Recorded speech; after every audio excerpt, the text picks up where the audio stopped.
जय हिंद दोस्तों, कैसे हैं आप सभी। दोस्तों, आपका स्वागत है आपके अपने YouTube channel history study point पर। तो दोस्तों, आज के सवालों में हम आपके लिए बहुत ही इम्पोर्टेंट सवाल लेकर आए हैं। तो दोस्तों, अगर आप हमारे चैनल पे नए हैं तो दोस्तों चैनल को सब्सक्राइब करके बेल आइकन को प्रेस कर लीजिएगा। दोस्तों, बेल आइकन को प्रेस करने से क्या होगा, जब भी हम कोई नई वीडियो अपलोड करेंगे तो दोस्तों आपके पास नोटिफिकेशन जाएगा। नोटिफिकेशन से आप हमारे चैनल से जुड़ सकते हैं। तो चलिए दोस्तों, स्टार्ट करते हैं आज की क्लास को। देखेंगे महत्वपूर्ण सवालों के संग्रह को। तो दोस्तों, अब स्टार्ट करते हैं आज का सवाल। तो दोस्तों, ये है आज का सवाल। दोस्तों, ये है हमारा आज का सवाल। विटामिन सी की खोज किसने की थी। दोस्तों, क्वेश्चन है विटामिन सी की खोज किसने की थी। तो आपका ऑप्शन है मैकुलन, फंक, हॉपकिंस, इनमें से कोई नहीं। दोस्तों, आपका ऑप्शन होगा मैकुलन, फंक, हॉपकिंस, इनमें से कोई नहीं। आपका क्वेश्चन है विटामिन सी की खोज किसने की थी। तो दोस्तों, हम आपको बता दें, फंक विटामिन की खोज किए थे, मैकुलन विटामिन ए और विटामिन बी की खोज किए थे, मैकुलन विटामिन ए और विटामिन बी की खोज किए थे, फंक विटामिन की खोज किए थे, और हापकिंस जो है दोस्तों, ये किए थे विटामिन डी की खोज। ये किए थे विटामिन डी की खोज। हमसे पूछा है विटामिन सी की खोज किसने की थी। हमसे विटामिन सी के बारे में पूछा है। तो दोस्तों, विटामिन सी की खोज किए थे होलकट ने विटामिन सी की खोज की थी। तो दोस्तों, होलकट ऑप्शन में हमारे नहीं है, तो हमारा ऑप्शन क्या हो जाएगा, इनमें से कोई नहीं। इनमें से कोई नहीं हमारा राइट आंसर हो जाएगा। चलिए दोस्तों, बढ़ते हैं अगले क्वेश्चन की तरफ। देखेंगे अगला क्वेश्चन। दोस्तों, अगला क्वेश्चन है जल में घुलनशील विटामिन कौन सा है। जल में घुलनशील विटामिन कौन सी है। तो दोस्तों, ऑप्शन नंबर 1 है विटामिन ए, ऑप्शन नंबर 2 है विटामिन सी, ऑप्शन नंबर 3 है विटामिन बी और सी, ऑप्शन नंबर 4 है विटामिन डी। तो दोस्तों, आपको बताना है इस क्वेश्चन का राइट आंसर, जल में घुलनशील विटामिन कौन सी है। दोस्तों, वसा में vitamin A, vitamin D, vitamin E और दोस्तों विटामिन के, ये दोस्तों चारों विटामिन वसा में घुलनशील होती हैं। तो जल में घुलनशील क्या है, विटामिन बी और विटामिन सी। विटामिन बी और विटामिन सी, आपका राइट आंसर ऑप्शन नंबर 3 हो जाएगा। जल में घुलनशील विटामिन कौन सी है, तो बी और सी जल में घुलनशील विटामिन है। चलिए दोस्तों, बढ़ते हैं अगले क्वेश्चन की तरफ। देखते हैं अगले क्वेश्चन को। दोस्तों, कटाई इटाई इटाई इटाई नामक रोग के वाहक कौन है। दोस्तों, हमारा क्वेश्चन होगा इटाई नामक रोग के वाहक कौन है, यानी किसके द्वारा इटाई नामक रोग होता है। Option number 1 cadmium, option number 2 amoeba, option number 3 euglena, option number 4 इनमें से कोई नहीं। तो दोस्तों, आपका राइट आंसर हो जाएगा कैंडमियम आपका राइट आंसर हो जाएगा। कैंडमियम आपका राइट आंसर हो जाएगा। कटाई नामक बीमारी किसके कारण होती है, तो कैंडमियम के कारण होती है। चलिए दोस्तों, बढ़ते हैं अगले क्वेश्चन की तरफ। देखेंगे अगला क्वेश्चन। दोस्तों, आपका अगला क्वेश्चन है निम्न में से कौन गुजरात का लोक नृत्य नहीं है। निम्न में से कौन गुजरात का लोक नृत्य नहीं है। तो option number 1 garba, option number 2 dandiya, option number 3 रासलीला, ऑप्शन नंबर 4 बिहू। तो दोस्तों, यहाँ पे डांडिया, गरबा और रासलीला, ये तो सब गुजरात के लोक नृत्य हैं, लेकिन इसमें से बिहू जो है नहीं है। बिहू कहाँ का है, तो बिहू असम का है। तो हमारा राइट आंसर बिहू हो जाएगा। पूछा है गुजरात का निम्न में कौन गुजरात का लोक नृत्य नहीं है, तो बिहू लोक नृत्य नहीं है। कहाँ का, गुजरात का नहीं है। कहाँ का है, तो असम का है। कहाँ का है, असम का है। चलिए दोस्तों, अगले क्वेश्चन की तरफ बढ़ते हैं। दोस्तों, अगला क्वेश्चन है निम्न में कौन महाराष्ट्र की लोक कला है। निम्न में कौन महाराष्ट्र की लोक कला है। तो दोस्तों, option number 1 mehndi, option number 2 गोदना, option number 3 rangoli, option number 4 साथिया। तो दोस्तों, क्या होगा इसका राइट आंसर, कमेंट में ज़रूर बताइएगा दोस्तों। और दोस्तों, अगर हमारे चैनल पे आप नए हो तो दोस्तों चैनल को सब्सक्राइब करके बेल आइकन को प्रेस कर लीजिएगा। इससे क्या होगा दोस्तों, जब भी हम कोई नई वीडियो अपलोड करेंगे तो आपके पास नोटिफिकेशन जाएगा। तो चलिए दोस्तों, क्या होगा इस क्वेश्चन का राइट आंसर। तो दोस्तों इस क्वेश्चन का राइट आंसर रंगोली हो जाएगा। इस क्वेश्चन का राइट आंसर क्या हो जाएगा, रंगोली आपका राइट आंसर हो जाएगा। और दोस्तों साथ ही गोदना, ये जो बिहार का है, बिहार का क्या है, लोक कला है। बिहार की ये लोक कला गोदना है। और ये कहाँ है, राजस्थान का, सॉरी दोस्तों, राजस्थान का साथिया है। मेहंदी कहाँ का है, मेहंदी गुजरात का है। मेहंदी कहाँ का है, गुजरात का है। और हमसे पूछा क्या है, रंगोली, मतलब महाराष्ट्र की लोक कला पूछा है, तो रंगोली आपका राइट आंसर हो जाएगा। तो राजस्थान का साथिया, बिहार का गोदना और मेहंदी गुजरात का, रंगोली कहाँ का, महाराष्ट्र का। चलिए दोस्तों अगले क्वेश्चन की तरफ बढ़ते हैं। तो दोस्तों अगला क्वेश्चन हमारा इस प्रकार है, डीएनए की खोज किसने नहीं की थी।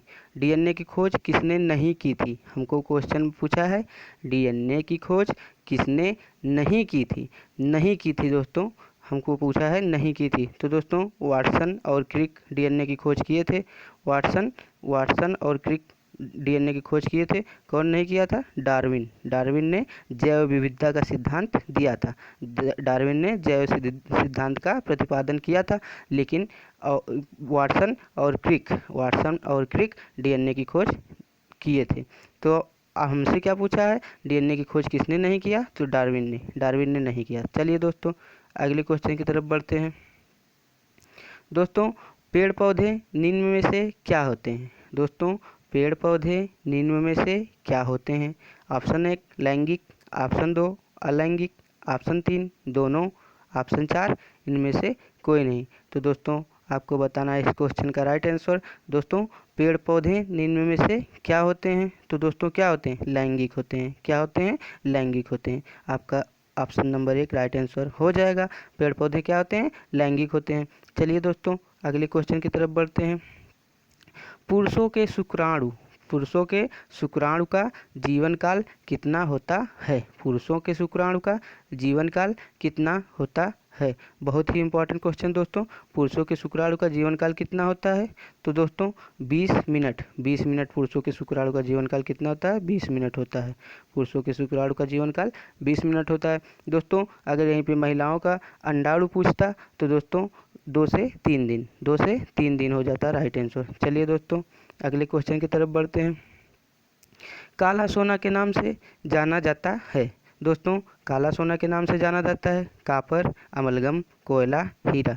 तो दोस्तों क्या होगा इस क्वेश्चन का राइट आंसर, कमेंट में ज़रूर बताइएगा दोस्तों काला सोना के नाम से जाना जाता है कापर, अमलगम, कोयला, हीरा। तो दोस्तों आपका राइट आंसर हो जाएगा कोयला। कोयले को काला सोना के नाम से भी जानते हैं। तो दोस्तों राइट आंसर हो जाएगा कोयला। चलिए दोस्तों बढ़ते हैं अगले क्वेश्चन की तरफ, देखते हैं क्या है अगला क्वेश्चन।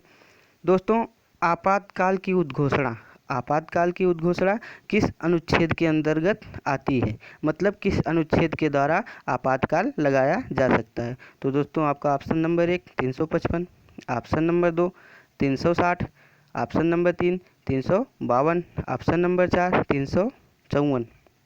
तो दोस्तों क्या होगा इसका राइट आंसर, ऑप्शन नंबर 3 352 के तहत आपातकाल लगाया जा सकता है।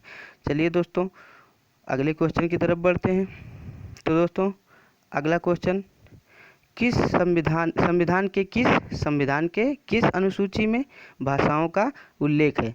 दोस्तों आपके पास क्वेश्चन है संविधान के किस अनुसूची में भाषाओं का उल्लेख है। तो आपका ऑप्शन नंबर 1 7वीं, ऑप्शन नंबर 2 8वीं, ऑप्शन नंबर 3 9वीं, ऑप्शन नंबर 4 10वीं।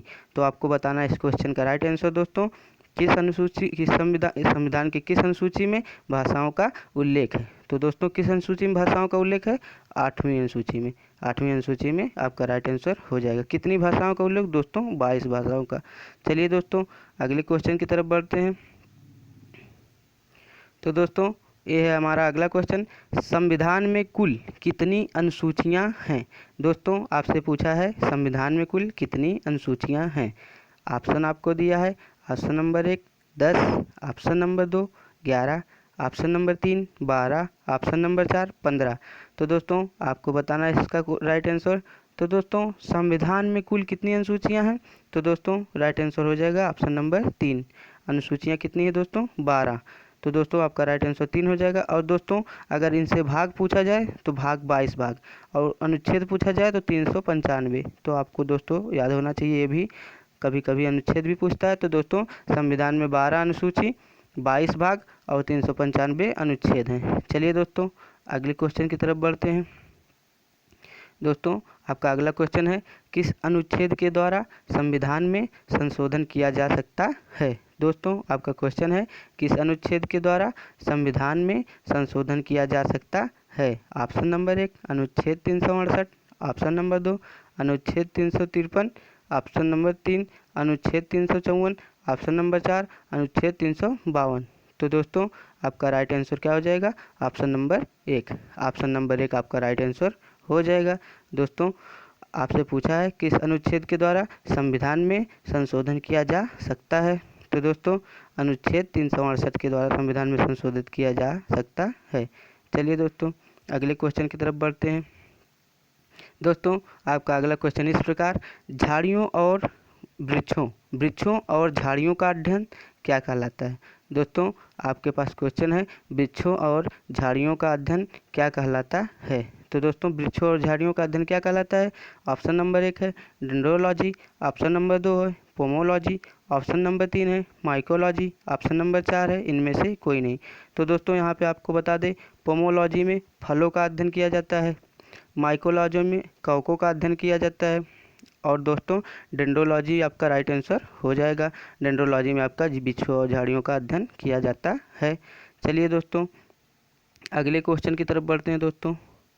दोस्तों नर्स दिवस किस तिथि को मनाया जाता है? नर्स दिवस किस तिथि को मनाया जाता है? तो दोस्तों क्या होगा आपका राइट आंसर? क्वेश्चन का राइट आंसर जरूर बताइएगा। दोस्तों विश्व नर्स दिवस किस तिथि को मनाया जाता है? आपका ऑप्शन है 10 मई, 11 मई, 9 मई, 12 मई। तो दोस्तों आपका राइट आंसर हो जाएगा ऑप्शन नंबर 4। ऑप्शन नंबर 4 आपका राइट आंसर हो जाएगा। 12 मई आपका राइट आंसर हो जाएगा। चलिए दोस्तों अगले क्वेश्चन की तरफ बढ़ते हैं। शीश महल कहाँ स्थित है? दोस्तों आपसे पूछा है शीश महल कहाँ स्थित है? तो दोस्तों शीश महल कहाँ स्थित है?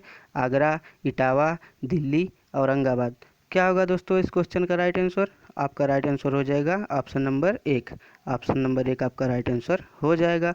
आगरा में शीश महल कहाँ स्थित है दोस्तों? आगरा में। चलिए दोस्तों बढ़ते हैं अगले क्वेश्चन की तरफ। संविधान दिवस किस तिथि को मनाया जाता है? दोस्तों संविधान दिवस किस तिथि को मनाया जाता है? दोस्तों आपसे ये क्वेश्चन भी पूछा जा सकता है कि संविधान बनकर कब तैयार हुआ और संविधान लागू कब हुआ? तो दोस्तों पहले आपसे पूछेगा संविधान बनकर कब तैयार हुआ, तो आप कहेंगे 26 नवंबर 1949, और लागू कब किया गया? तो 26 जनवरी 1950। तो दोस्तों आपका राइट आंसर हो जाएगा ऑप्शन नंबर 3, 26 नवंबर को संविधान दिवस मनाया जाता है। चलिए दोस्तों अगले क्वेश्चन की तरफ बढ़ते हैं। दोस्तों जजिया कर समाप्त करने वाला मुगल शासक कौन था? दोस्तों जजिया कर समाप्त करने वाला मुगल शासक कौन था? तो दोस्तों क्या होगा इस क्वेश्चन का राइट आंसर? कमेंट में ज़रूर बताइएगा दोस्तों। और दोस्तों यदि आप हमारे चैनल पर नए हैं तो दोस्तों चैनल को सब्सक्राइब करके बेल आइकन को प्रेस कर लीजिएगा। तो दोस्तों क्या होगा इस क्वेश्चन का right answer? Option number 2। Option number 2 यानी अकबर ने जजिया कर को समाप्त किया था। चलिए दोस्तों अगले क्वेश्चन की तरफ बढ़ते हैं। दोस्तों आपका क्वेश्चन है, औरंगजेब के बीवी का नाम क्या था? दोस्तों औरंगजेब के बीवी का नाम क्या था? रबिया दौरानी, गुलबदन बेगम, मुमताज़ महल। तो दोस्तों आपको बता दें गुलबदन बेगम बाबर की बेटी थी और हुमायूं की बहन थी। मुमताज़ महल शाहजहां की बेगम थी। इन्हीं की याद में उसने आगरा में ताजमहल निर्माण करवाया था। तो दोस्तों रबिया दौरानी औरंगजेब की पत्नी का नाम क्या था? रबिया दौरानी आपका राइट आंसर हो जाएगा। चलिए दोस्तों अगले क्वेश्चन की तरफ बढ़ते हैं। किस मुगल शासक ने जिंदा पीर की उपाधि धारण की थी? किस मुगल शासक ने जिंदा पीर की उपाधि धारण की थी? तो दोस्तों आपका ऑप्शन है मोहम्मद रंगीला, औरंगजेब, अकबर, शाहजहां। तो दोस्तों आपका राइट आंसर हो जाएगा औरंगजेब। औरंगजेब आपका राइट आंसर हो जाएगा। तो दोस्तों किस मुगल शासक ने जिंदा पीर की उपाधि धारण की थी? तो औरंगजेब आपका राइट आंसर हो जाएगा। चलिए दोस्तों बढ़ते हैं अगले क्वेश्चन की तरफ। दोस्तों यह है सेशन का आज का लास्ट सवाल। दोस्तों संविधान के किस भाग में मौलिक अधिकार वर्णित है? संविधान के किस भाग में मौलिक अधिकार वर्णित है? तो दोस्तों आपका राइट आंसर क्या हो जाएगा? ऑप्शन नंबर 1 भाग 1, ऑप्शन नंबर 2 भाग 4, ऑप्शन नंबर 3 भाग 3, ऑप्शन नंबर 4 भाग 5। तो दोस्तों मौलिक अधिकार किस में वर्णित है? भाग 3 में। भाग 3 आपका राइट आंसर हो जाएगा। ऑप्शन नंबर 3 आपका राइट आंसर हो जाएगा। और दोस्तों इसे संविधान की आत्मा भी कहा जाता है। इसे संविधान की आत्मा भी कहा जाता है। अगर आर्टिकल की दृष्टि से देखा जाए तो आर्टिकल 32 को संविधान की आत्मा कहा जाता है। तो दोस्तों ये था आज का सेशन। तो दोस्तों कमेंट में ज़रूर बताइएगा कैसा लगा आपको ये वीडियो। और दोस्तों चैनल को सब्सक्राइब करके बेल आइकन को प्रेस कर लीजिएगा। जय हिंद।